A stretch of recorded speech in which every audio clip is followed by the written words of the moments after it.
All right, people, we are live, just like we are every single Thursday. King of Chaos here, the boss man, Joey B. He is sharing away on this. And by all means, if you're watching this, go ahead and give it a share. Go ahead and drop a comment. Show some love to us. We are on the BQE right now. As you know how it works, we are finding our way towards the dead zone, so to speak. So, just stick with us. If we're gone for a minute, we will be back, I promise. Like I said, share, fucking follow us, show some love, comment, questions, anything you got, we're rolling with it for you guys. We're sitting here talking about, some wrestlers that we happen to know doing some stupid ass things. Hey Frank, how's it going? And ruining opportunities for others, and the show. So, that's what that is. So, hopefully maybe you throw some stuff by us. Want to mention the name or no? Nah, but why give it that much going on? By all means, let us know some indie workers or some wrestling in general that you've seen or heard of shit in the bed completely on their own career by fucking poor decisions. Hey Dan, how are you? Dan Villanueva says, hey bro, I love you. I love you. I want to use you. I love you. Zeno, how's it going? So, independent wrestling, I guess, is one of those things where a lot of guys do a lot of self-sabotage with a lot of poor decisions that they happen to make. Again, we're not looking, or rather, off the bat, we're not looking to name some names, but, I'll name someone talking of self-sabotage. Let's talk about Warriors of Wrestling former heavyweight champion, Damian Dragon.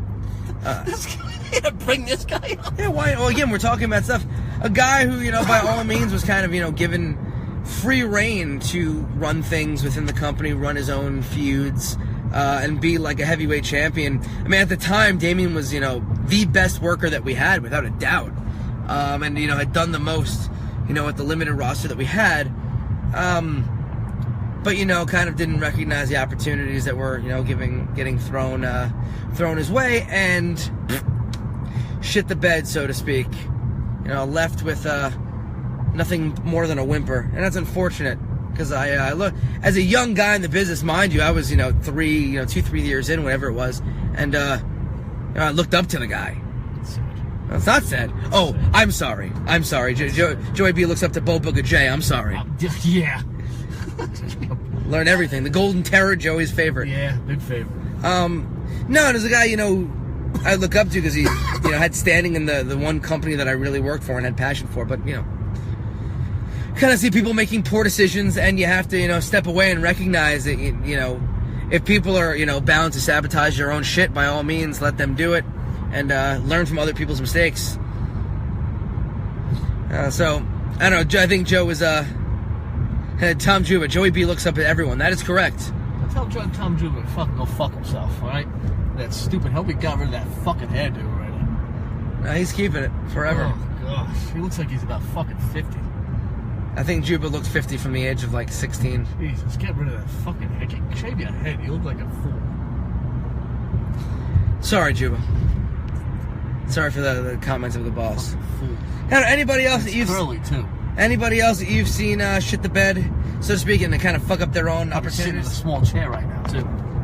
I know another big wrestler we used to have that breaks small chairs, so... Oh. I'll leave that alone. People sit in chairs, they break it. Oh. You got a problem with me? Clowns. So, Joe, anybody else that you've seen completely fucking... TJ Marconi. Oh, really? By all means, explain. Well, with his fucking mouth and what he studs online, and that's why he's stuck working for these fucking companies that are fucking shit. And he gets in these companies and makes himself the champion, which I guess is smart in a way. And you always say what you got to say about him. I always kept quiet about TJ until he wants to stick his nose in my business. So now he fucking scratch his ass. He can go scratch his ass. Scratch his ass.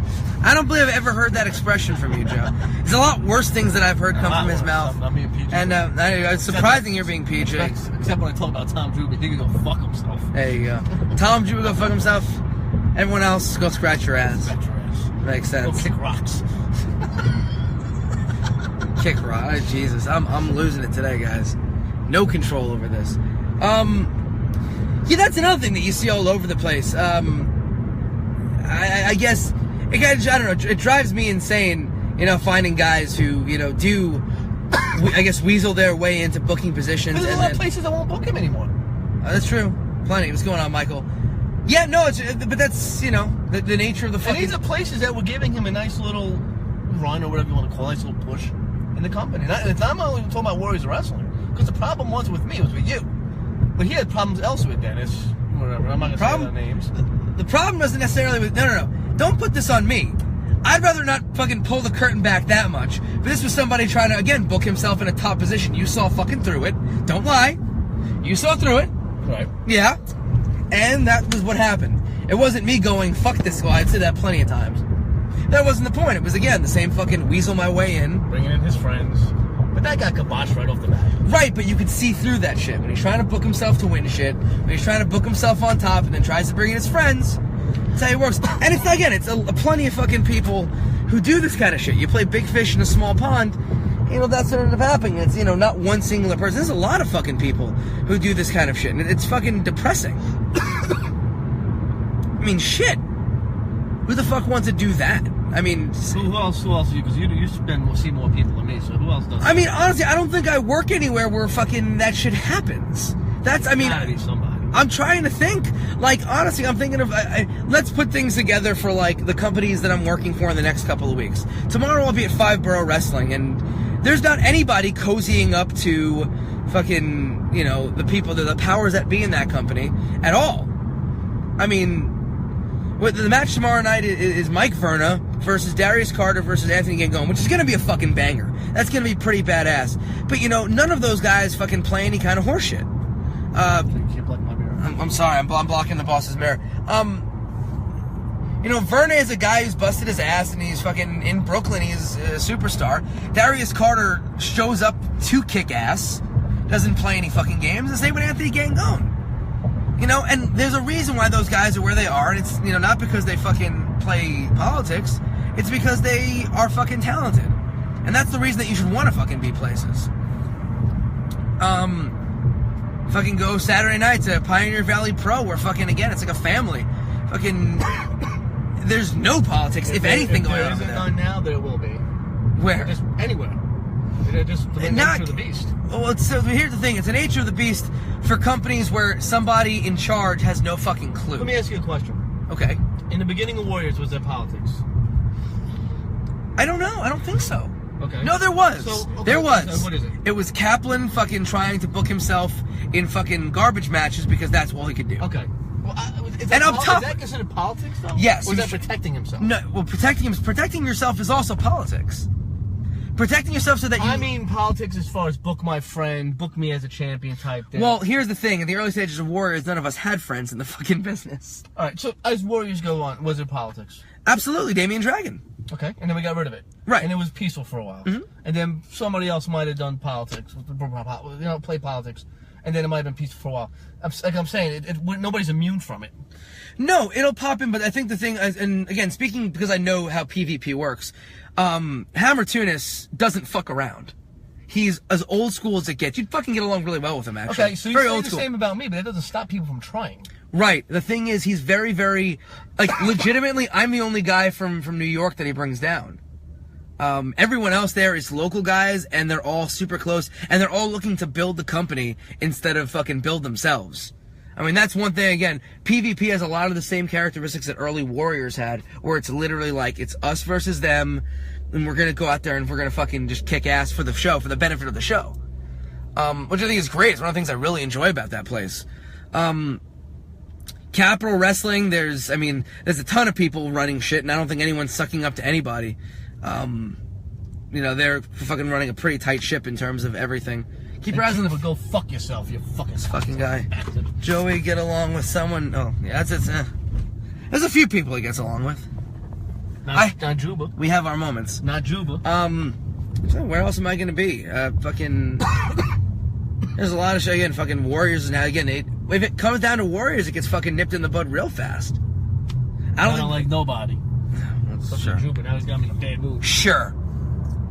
So there's plenty of places where I wouldn't necessarily say immune to it, but they're the companies that I work for are all fucking good, where like no one allows that kind of shit to happen. Fucking Blitzkrieg Pro, there's fucking nobody who's bullshitting anything. Fucking, you know, the way that company is run, I mean, now there's an opening up top, considering that Dijak was their guy for a while. And, you know, now he's WWE bound. But, yeah, actually, speaking of which, the fucking next Blitzkrieg show with Janela and Teddy Hart in 3 Stages of Hell sounds ridiculous to me. What you talking about Teddy Hart coming to Warriors Wrestle? Well, that's true. Let's fucking hit up that. Speaking of absolute craziness in professional wrestling, Teddy Hart will be there for both days of the 10-year anniversary weekend, Friday in Brooklyn and Saturday in Staten Island. Are we going to reveal... December 2nd. December 1st, December 2nd. Well, I was going to say, do we want to reveal who his opponent is? No, because Tom Jube was fucking watching. Oh. You want to reveal it? That's up to you. Listen, Tom Jube, you the boss man. You is the boss man. So you tell me whether or not we are releasing it. Reveal it. All right, let's reveal it. So for everybody watching, all you fruity booties out there, suckers got to know, December 1st, Brooklyn. We're at St. Finbar, correct? St. Finbar. At St. Finbar in correct. Brooklyn. First time ever done. Teddy Hart against Shane Strickland. This is going to be fucking ridiculous. As I'm seeing it on paper, this looks absolutely insane. These two are going to go out and go absolutely nuts. And I think that match is going to be possibly the most ridiculous thing this company has ever seen. So, you know, by all means, spread the word. December 1st, Shane Strickland, Teddy Hart, in Brooklyn, New York. Ain't no reason any of y'all mofos should not be coming down to that. Plus, I mean, Ugly Ducklings are going to be there as well. Coming all the way from, was it Duckland? Where they're from? I don't know. They're from down south, and they're coming to kill it at Warriors of Wrestling. That's going to be pretty awesome as well. Plus, you know, all the Warriors of Wrestling guys who kill it every fucking show. That anniversary weekend is going to be something special. And if I were any of you people, I'd probably make sure to get both nights, tickets for both nights. You know, don't fuck around here, people. Because those shows, I think Front Row is going to sell out pretty quick for both. Huh! Now that I've said my mouthful, do we want to go back into people fucking sabotaging their careers? Or I'm just saying. Going into things. Anyway, by all means, fucking start hyping those anniversary weekend shows if you're watching and that shit sounds cool to you. Is Teddy Hart Bret Hart's nephew? Yes, he is, Zeno.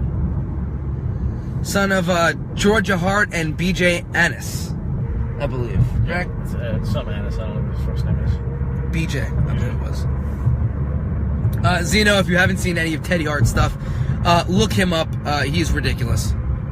Dude is insane. And it's going to be a hell of an addition to an already stacked show.